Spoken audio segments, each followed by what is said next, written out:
here are 5 stupid things I've noticed about Jehovah's Witnesses. They're really, really terrible at predicting the future. There's no such thing as prophecy or precognition, so really everybody is pretty terrible at predicting the future, but not everybody makes as much of a habit of it as the Jehovah's Witnesses have. In the late 19th and early 20th centuries, the WatchTower Society, which is the legal name for the Jehovah's Witnesses, released a series of predictions, each more delusional than the last. The end of the world will come and Christ's kingdom will be established in 1914. Wait, did we say 1914 because we meant 1916? 1918. Yes, 1918. That's the year the governments of the world will be destroyed.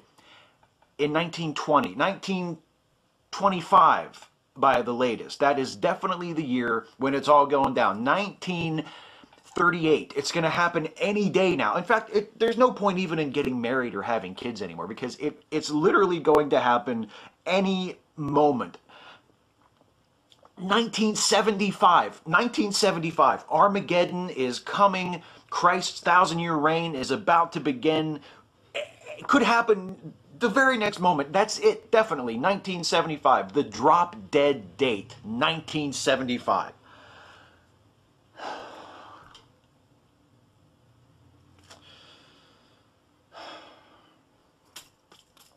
Well, you know what happened was Christ actually did return in 1914, like we predicted. He was just invisible. So, see, we were right all along. And you probably thought that we were just a bunch of stubborn, stupid whack jobs. But it shows what you know. Their doctrine prohibits blood transfusion. This is probably one of the most widely known things about the Jehovah's Witnesses. They don't like blood transfusions. They're not crazy about organ transplants either. And it took them a while to come around on vaccines too. But back to the blood transfusion thing. That's based on the belief that the Bible bans us from consuming blood. Anybody tell him that?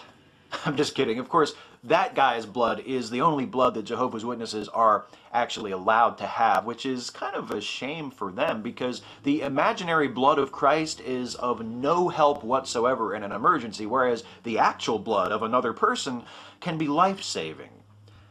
Is that tragically ironic or just tragic? Or just funny?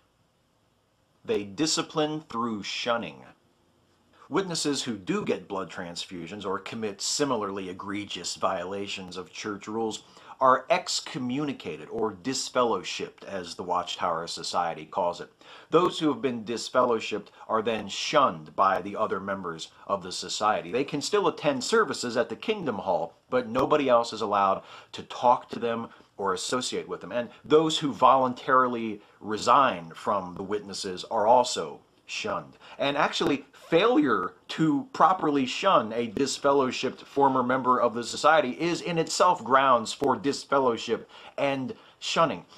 This is a cruel and barbaric practice. It damages families and friendships, and it teaches people that the worst sin you can commit is to violate the rules of your church. It's the sort of thing that I would expect from a sect of radical Muslims or the Amish.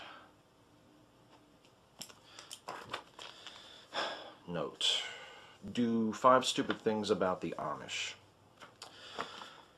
Okay, next. They discourage higher education. Witnesses are taught that pursuing a degree at a college or a university is a distraction from what should be their true life's purpose, which is serving God through serving the WatchTower Society. Witnessing to those outside of the church is their most important work, and the shame of it is that they still aren't very good at it, despite it being the focus of their religious education. The 2 Jehovah's Witnesses who paid me a visit about 2 months ago were very nice people, perfectly pleasant. We had a lovely conversation, but their pitch really needed work. I mean, the argument from design? Really, ladies? If you have chosen to serve God by remaining ignorant, that is your business, I suppose, but please, when you knock on my door, don't assume that I have made the same choice. They're a cult.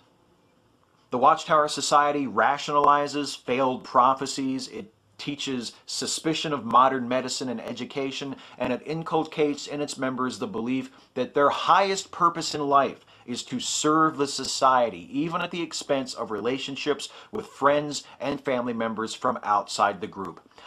It's a cult.